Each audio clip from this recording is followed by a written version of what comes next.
మైసూరారెడ్డి గారు. అయితే మీరు 2004లో టీడీపీ పార్టీలోకి వెళ్ళడం జరిగింది గదా! అప్పుడే చెప్తాను అప్పుడే. హ్మ్.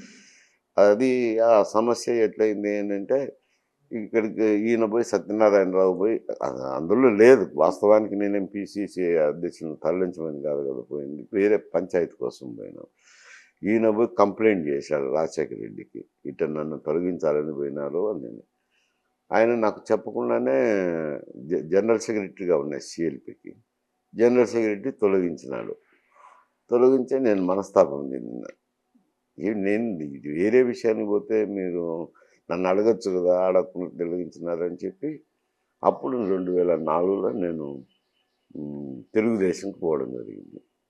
పోయినప్పుడు నేను శివరామకృష్ణరావు, డిఎల్ రవీంద్రారెడ్డి ముగ్గురం మాట్లాడినా. ఎందుకు ఈయన దగ్గర మనం పని చేయలేము, మనం నమ్మడు,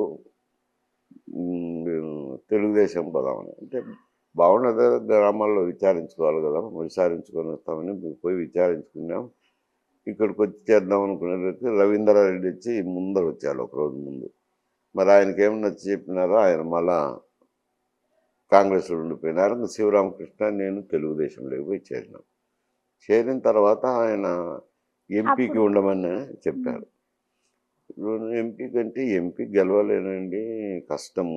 ఎందుకంటే పులివెందుల నియోజకవర్గం ఉంది కాబట్టి అక్కడ తెలుగుదేశం పార్టీకి బాగా క్యాడర్ లేదు, ఇబ్బందికరంగా ఉంటుంది అని అంటే, ఉన్న శాసనసభ్యుని ఎట్ వద్దన్న వీరశివారెడ్డి గారు ఉన్నారు. ఆయన్ను వద్దని లేక పోలే, ఏమన్నా పొరపాటు జరిగితే నేను చూసుకుంటానన్నాను.